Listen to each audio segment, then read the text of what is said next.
श्री सद्गुरू कृपा अकॅडमीमध्ये आपलं सर्वांचं स्वागत आहे. विद्यार्थी मित्रांनो, आज आपण या ठिकाणी 1 ते 4 जानेवारीचं जे काही करंट अफेअर आहे ते या ठिकाणी पाहणार आहोत. ऑल एक्झामसाठी हे लेक्चर उपयुक्त असणार आहे. तर विद्यार्थी मित्रांनो, यासाठी आपण सुरुवात करूया. या ठिकाणी प्रश्न क्रमांक 1 पहा.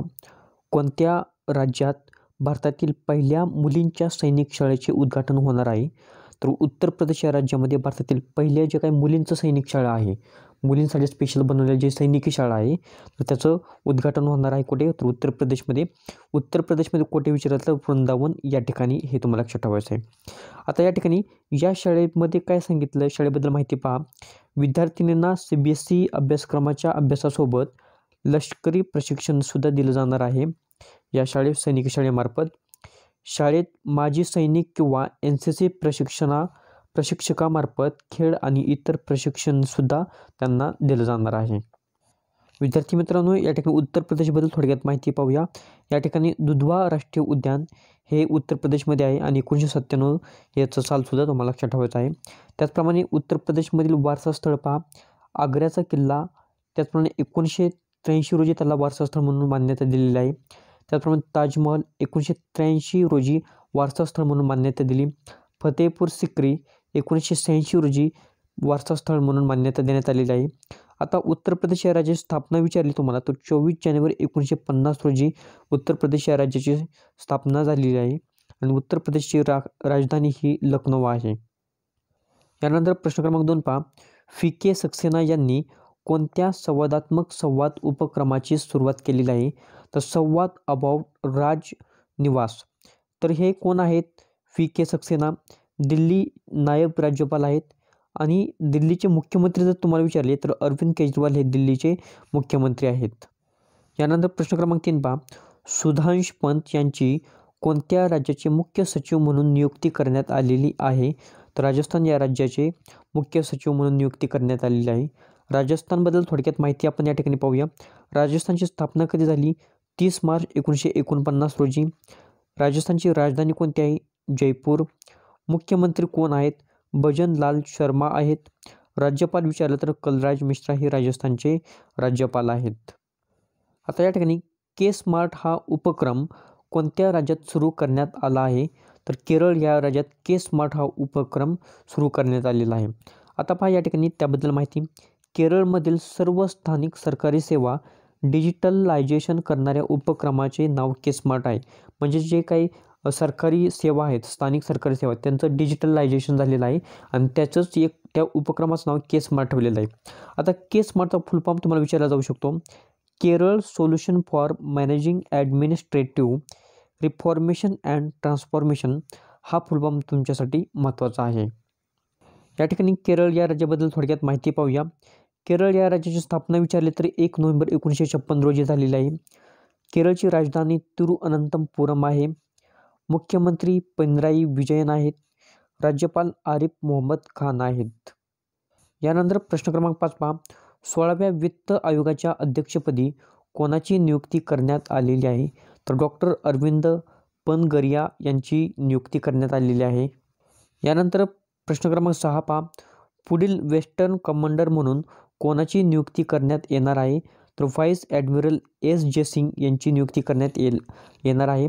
तर भारतीय नौदलाचे पुढील उपप्रमुख म्हणून व्हाईस ॲडमिरल दिनेश त्रिपाठी यांची नियुक्ती जाहीर करण्यात आलेली आहे. यानंतर प्रश्न क्रमांक 7 पहा. डेझर्ट सायक्लोन 2024चा सराव कोणत्या राज्यात आयोजित केला जाणार आहे? तर राजस्थान या राज्यामध्ये हा सराव आयोजित केला जाणार आहे आणि हा सराव कोणाकोणामध्ये आहे? तर भारत आणि UAE यांच्या दरम्यान हा सराव आहे, हे पण तुम्हाला महत्त्वाचं आहे. यानंतर प्रश्न क्रमांक 8 पहा. कॉमनवेल्थ वेटलिफ्टिंग चॅम्पियनशिपमध्ये 73 किलो वजनी गटांमध्ये कोणत्या भारतीय खेळाडूंनी सुवर्णपदक मिळवलेले आहे? तर अजित यांनी हे पदक मिळवलेलं आहे आणि 308 किलो वजन त्यांनी उचललेलं आहे. यानंतर प्रश्न क्रमांक 9 पहा. स्कॉटिश ज्युनियर ओपन स्क्वॉशमध्ये अंडर-19 मुलींचे विजेतेपद कोणी मिळवलेले आहे? तर अनाहत सिंग हिने हे विजेतेपद मिळवलेले आहे. आता पराभव कोणाचा केलेला असं विचारलं तर किंवा उपविजेती कोण आहे?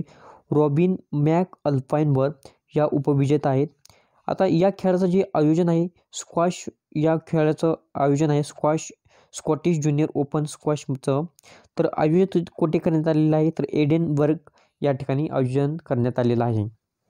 यानंतर प्रश्न क्रमांक 10 पहा, कोणत्या खेळाडूने आंतरराष्ट्रीय एकदिवसीय क्रिकेटमधून निवृत्त होण्याची घोषणा केलेली आहे तर डेव्हिड वॉर्नर हा ऑस्ट्रेलियाचा खेळाडू आहे, बॅट्समन आहे, तर ज्यांनी सध्या निवृत्त होण्याची घोषणा केलेली आहे. त्याचप्रमाणे बघा 2000 जो काही आताचा वर्ल्ड कप आहे तो वर्ल्ड कपसुद्धा ऑस्ट्रेलियाने जिंकलेला आहे, हे तुम्हाला लक्षात ठेवायचं आहे. यानंतर प्रश्न क्रमांक 11 पहा, कृषी क्षेत्रातील योगदानाबद्दल MS स्वामीनाथन या पुरस्काराने कोणाला सन्मानित करण्यात आलेलं आहे तर प्राध्यापक BR कंबोज यांना या पुरस्काराने सन्मानित करण्यात आलेलं आहे. तर विद्यार्थी मित्रांनो, MS स्वामीनाथन यांना कशाचे जनक म्हटले जाते हे तुम्ही कमेंट सेक्शनमध्ये सांगायचं आहे. सर्वांनी कमेंट करायचे आहे MS स्वामीनाथन यांना कशाचे जनक म्हटले जाते. तर या ठिकाणी प्रश्न क्रमांक 12 पहा, जानेवारी 2024मध्ये DRDOने कितवा स्थापना दिवस साजरा केलेला आहे तर 2024मध्ये 66वा स्थापना दिवस साजरा केलेला आहे. आता 1 जानेवारी रोजी DRDO दिवस असतो. आता DRDOची स्थापना विचारली तर कधी झाली 1958मध्ये. DRDOचं मुख्यालय कुठे विचारलं तर नवी दिल्ली या ठिकाणी. आणि DRDOचे अध्यक्ष कोण आहेत तर डॉक्टर कामत हे त्याचे अध्यक्ष आहेत. यानंतर प्रश्न क्रमांक 13 पहा, ब्लूमबर्गच्या अहवालानुसार $100 अब्ज संपत्ती असणारी पहिली महिला कोण ठरलेली आहे तर फ्रँकोइस बेटेनकोर्ट मेयर्स या पहिल्या महिला आहेत ज्यांची जी प्रॉपर्टी आहे किंवा ज्यांची संपत्ती आहे $100 अब्ज आहे, अशा त्या पहिल्या महिला जगातील ठरलेल्या आहेत. प्रश्न क्रमांक 14 पहा, परराष्ट्र मंत्रालयाने नवनियुक्त प्रवक्ते म्हणून कोणाची नियुक्ती केलेली आहे तर रणधीर जयस्वाल यांची नियुक्ती केलेली आहे. यानंतर प्रश्न क्रमांक 15 पहा, पंतप्रधान विश्वकर्मा योजना लागू करणारा देशातील पहिला केंद्रशासित प्रदेश कोणता ठरलेला आहे तर जम्मू काश्मीर हा केंद्रशासित पहिला प्रदेश असा आहे की ज्याने पंतप्रधान विश्वकर्मा योजना लागू केलेली आहे. हा केंद्रशासित प्रदेश आहे. प्रश्न क्रमांक 16 पहा, झारखंडमध्ये आदिवासी आणि दलितांसाठी वृद्धापकाळ पेन्शनसाठी नवीन पात्रता काय केलेली आहे तर 50 वर्ष ही पात्रता केलेली आहे. यापूर्वी किती होती 60 वर्ष होती, आता नवीन किती केलेले आहे 50 वर्ष करण्यात आलेले आहे. तर विद्यार्थी मित्रांनो, जे काही आत्तापर्यंतचे 1 ते 4 तारखेपर्यंत जे काही चालू घडामोडीचे प्रश्न होते तर ते या ठिकाणी पाहिलेले आहेत. तर विद्यार्थी मित्रांनो, या व्हिडिओची जर PDF तुम्हाला घ्यायची असेल तर तुम्ही टेलिग्राम चॅनल जॉईन करणं अतिशय महत्त्वाचं आहे. टेलिग्रामची लिंक आहे ती या व्हिडिओच्या डिस्क्रिप्शन बॉक्समध्ये दिलेली आहे, त्याचप्रमाणे कमेंट सेक्शनमध्ये सुद्धा दिलेली आहे. त्याचप्रमाणे विद्यार्थी मित्रांनो, जर हा व्हिडिओ तुम्हाला योग्य वाटत असेल तर लाईक करा, शेअर करा, चॅनलला सबस्क्राईब करा. त्याचप्रमाणे विद्यार्थी मित्रांनो, जे काही लास्ट 6 मंथचं जे काही करंट अफेअर आहे ते आपल्या टेलिग्रामवरती सुद्धा त्याची लिंक आहे, तर सर्वांनी पाहून घ्या आणि त्याही व्हिडिओला लाईक करा, शेअर करा आणि चॅनलला सबस्क्राईब जरूर करा.